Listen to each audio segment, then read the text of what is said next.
This is a talk I am not going to miss. Anyone that was in Las Ventas last year, the stage is a totally different setup. This is super awesome and super flash. But any of you that were there in Arena, we kind of had no backstage, so I was able to run out and just sit in the front row and see every talk. This year it's a little bit different, but this one I am not going to miss. Thank you so much for being here.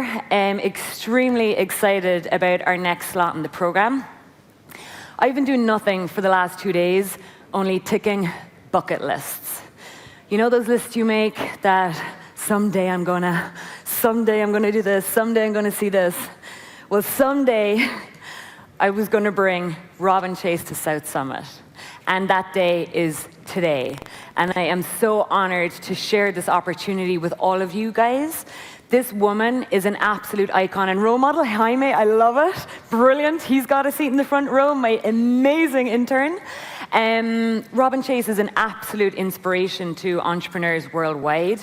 She has absolutely changed the game, completely changed the game, and totally against the status quo when there was nothing else going on. This lady invented the sharing economy far before Airbnb and far before other people with a company called Zipcar.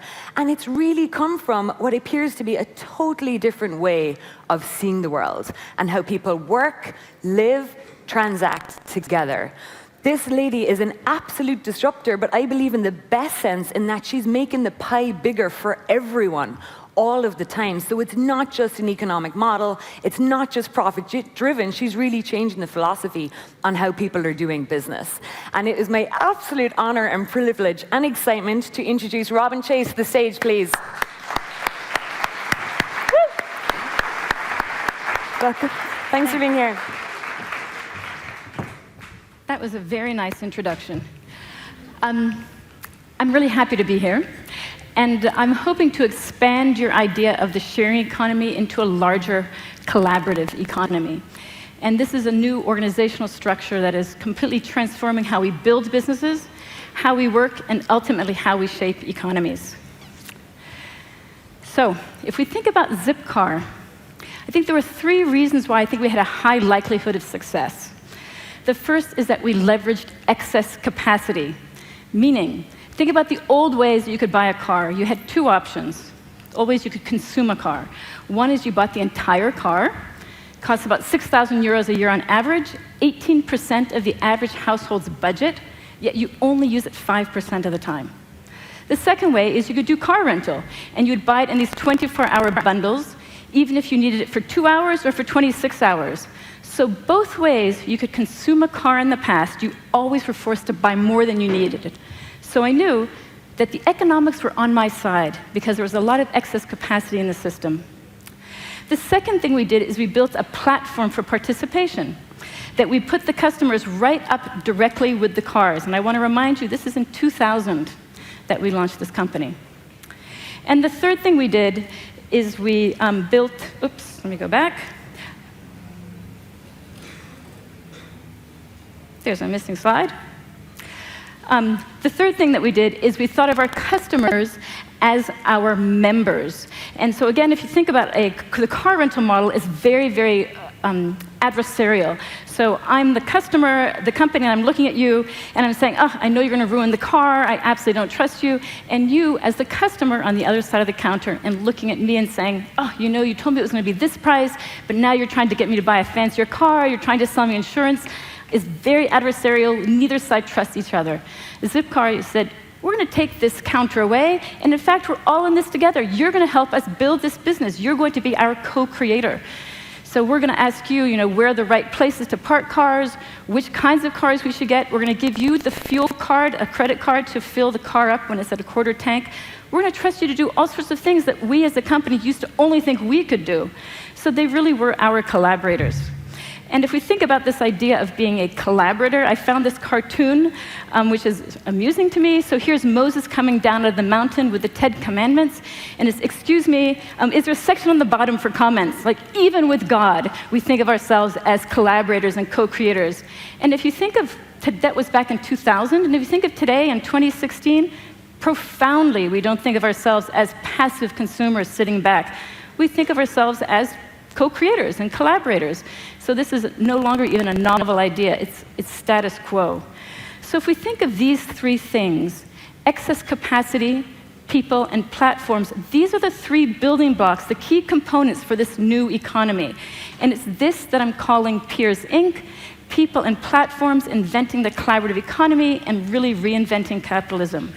If we think about all of these companies that we've talked about for the last 15 years as, whoa, they're so incredibly amazing, and I'm throwing in even more of them, these companies are all, each and every one of them, harnessing excess capacity on a platform for participation, and they do not exist and have no value without the participation of a bunch of people.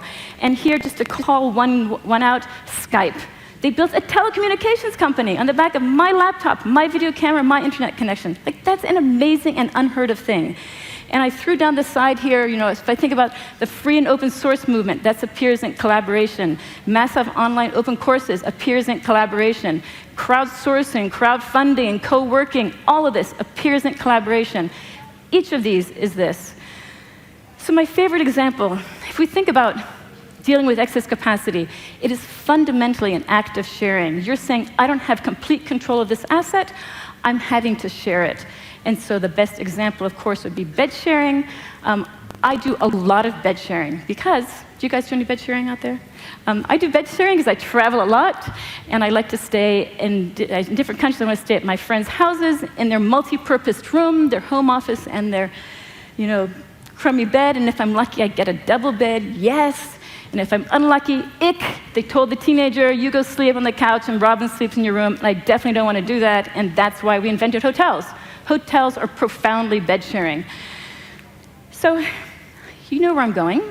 I did some research. What was the largest bed sharing company in the world?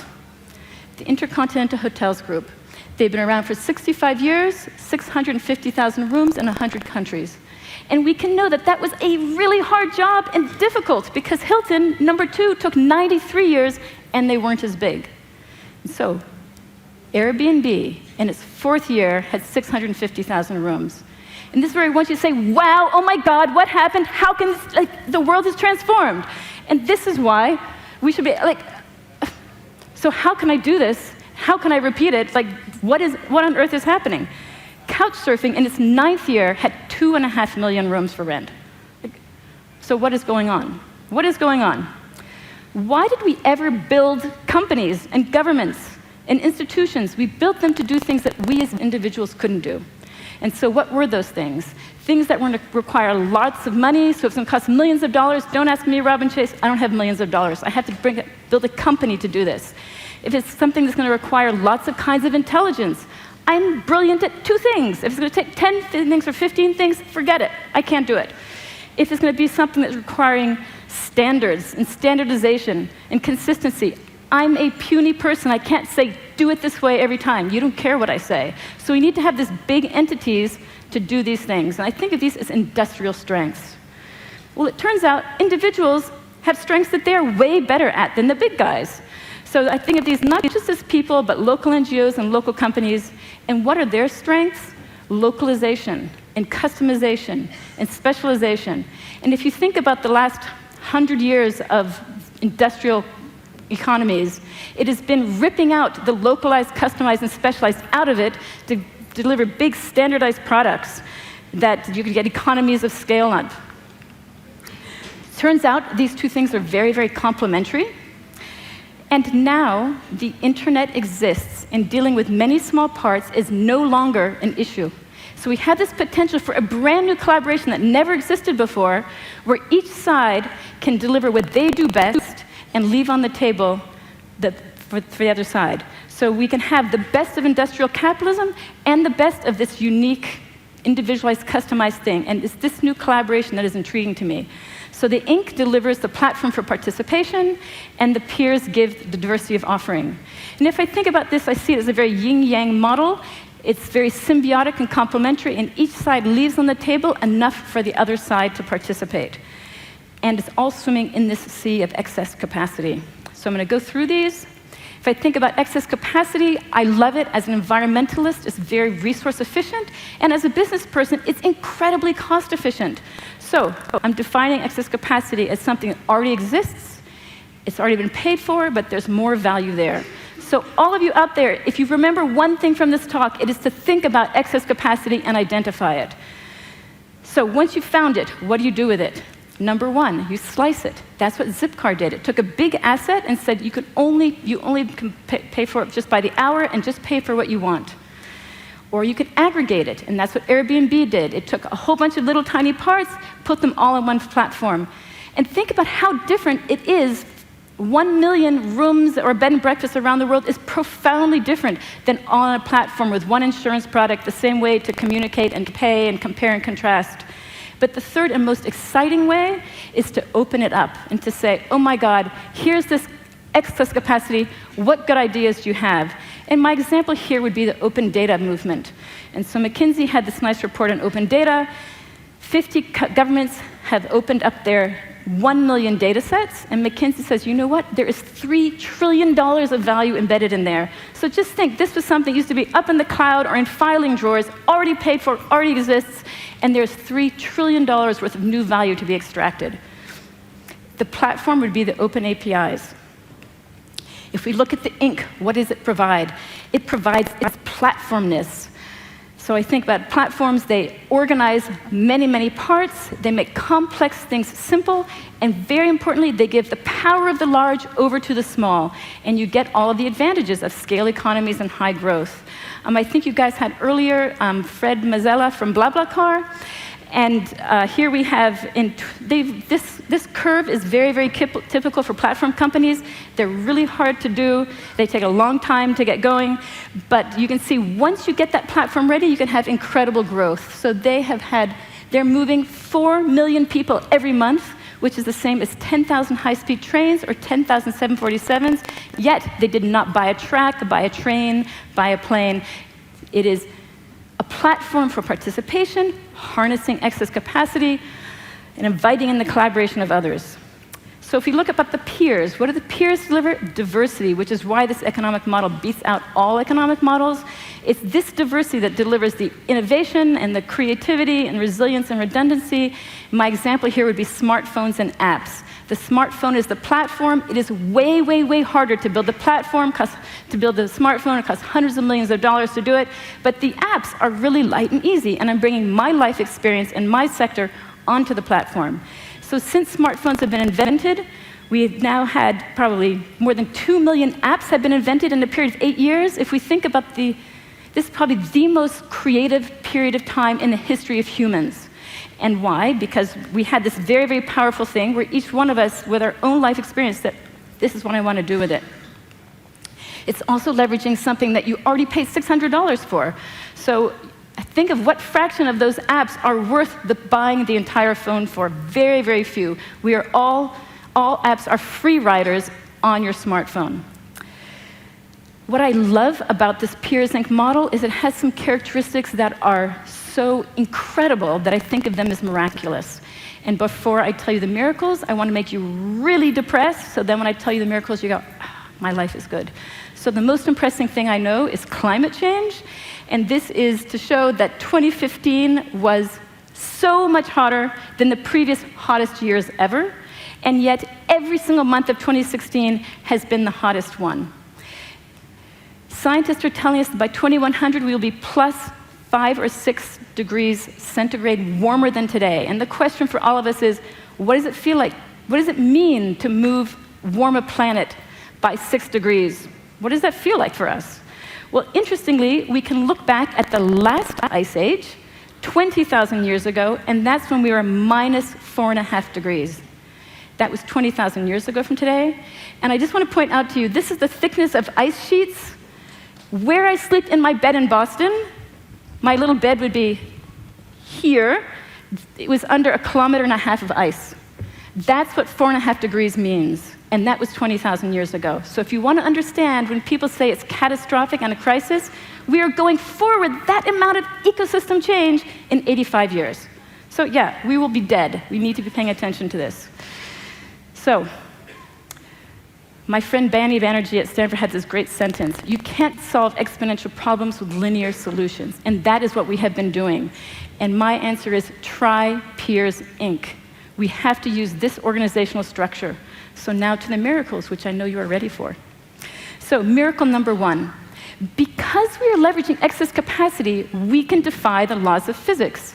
By which I mean, imagine if in 2000, instead of inventing Zipcar, I said, you know what? I'm going to be the biggest hotel in the world. I'm going to build 650,000 rooms in 4 years. Everyone here would have said, physically impossible, Robin. You can't go get the land, have the architects finance it, build it, put the furniture, do the staff, have people come, do it right, every place in 4 years. Physically impossible. Here is what business as usual asset building would look like to build a hotel chain over 6 years. And here's Airbnb's growth curve. And why? Because they were leveraging existing excess capacity on a platform for participation and inviting in the collaboration of others. Miracle number two. Because we are building on platforms for participation, we can tap exponential learning. Learning is all about the number of iterations I get. And as an individual, we know I learn slower than a company, and on platforms, you can learn even more quickly. So my example here will be how quickly can you learn a foreign language? And the unit of measurement is what can you learn in a semester of university, 130 hours.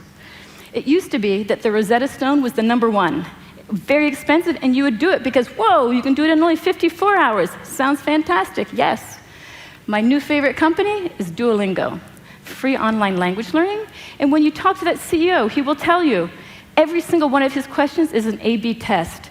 And so he says, overnight, he'll have 150,000 people take that A/B test, and he will know profoundly which is the better way to ask you the question so you learn the language. So they now have it down to 34 hours in which they can reliably teach you a semester of a foreign language. And why do I say reliably? This company has been around a little over 3 years now, more than 105 million users in that amount of time. So just think how phenomenal, and just think the excess capacity. How Robin failed on tests has been thrown away for 58 years. No one ever cared. And here, Louis Van Aan said, you know what? There's some really interesting information embedded in that. Miracle number three. Because we're working with a diversity of peers, the right person will appear. And I don't mean Superman. Superman is strong and can fly, but so what? Everyone in this room is already way better than him because we have our smartphones, and I know who are the experts, what's the weather, what's the best path, who should I be talking to? My example here will be back to Airbnb because it's fast. In December of 2014, Obama said, I think I'm going to normalize relations with Cuba. In 6 months, there were 2,000 listings in Cuba. This cannot be done any other way. So the key to remember, Peers Inc. is a collaboration. You need both sides to make it work. You can't have exponential growth if you don't have the platform that's unleashing this excess capacity and the peer co-investment. You can't tap exponential learning if you don't have the hundreds of thousands of crazy ways we do things and the platform saying, here's the needle out of the haystack right now. That would be for the right person to appear. All of these are a collaboration. So if I think about industrial capitalism, which I will define as the biggest way, the way to extract the most value out of a company was to have patents and copyrights and trademarks and certifications and put a very strong barrier around the company. That was the old way to extract value. The new way is the collaborative economy, where is this asset belonging to the company or not belonging to the company? Do you work for the company? Do you not work for the company? Is this free time or is this work time? It is all one big fuzzy mess. I'm going to persuade you that this is, in fact, the new way to extract the most value by telling you 4 principles. And you can evaluate in your own mind whether you think these are true. And if you think these 4 things are true, you're in complete agreement with me that we are moving towards the collaborative economy. So number 1, if you think about assets, shared networked assets deliver more value than closed proprietary ones. And we know it happens 2 ways. 1, that asset is used more efficiently, or 2, brand new value is extracted out of that asset. So shared networked assets give more value than closed proprietary ones. If we think about people, this is an old one. You guys in this room are brilliant, but we know there are more smart people outside of the room.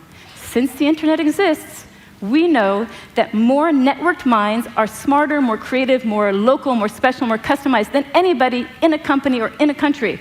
We need to be working with people who are outside. If we think about the benefits and opportunities of shared open assets, they are larger than the problems associated with shared open assets. When I started Zipcar, the people who did not invest would say to me, Robin, people are going to ruin the cars and they're going to do bad things to it. You know what? A small percentage of the people do ruin the cars, and we penalize them. If they keep doing that, we send them out. Meantime, we have 1 million users using 13,000 cars. If you think about Wikipedia, people said, it's going to have mistakes, and people do graffiti on entries. True. It's an identifiable problem. Meanwhile, we have 4.8 million entries in the US in the English language encyclopedia. Lastly, when I participate in these, I always get more than I give. I do my 3 hours of reservation at Zipcar, and I, Robin Chase, have access to 13,000 cars around the world. When I edit a few lines of Wikipedia, I personally have access to the encyclopedia. So I give my small amount, and I get this big thing. So what I know is that this is the structure for our dynamic times. We're living in a world where climate change is bearing down upon us. Technology is changing things really fast. What is the future of work and automation? Is capitalism dead? What I know for sure is that this structure enables us to experiment, iterate, evolve, and adapt at the fastest pace. Yes, I did write a book on this topic, but I'm really passionate about it because we are in the moment of this huge change, and you guys have to understand it and grab it and make it go the direction we want. So I have a minute left, which I left specifically, so I get to ask you guys one question. So are you ready for the question? I'm going to tee it up. Here's the question. Do you think that existing companies and existing governments will evolve fast enough to address climate change and income inequality, or do you think they will be too slow and the people will revolt and rise up? So the question is going to be, is our future evolution or revolution? Now I need everybody to close your eyes. It's an anonymous vote. Close your eyes. I see some eyes open. Close. Okay, evolution, raise your hands. Okay, hands down. Revolution, raise your hands. Open your eyes, keep your hands up. Look around. Are you understanding that we are in the moment where we must speed the pace of evolution? Revolution is a terrifying 30 years of calamity, economic unrest, and suffering. And every one of you, like me, needs to have as your mission in life to speed the pace of evolution. We have to let go of the status quo. We've got to change things really, really fast. And you guys just saw around you your fellow revolutionaries. So thank you.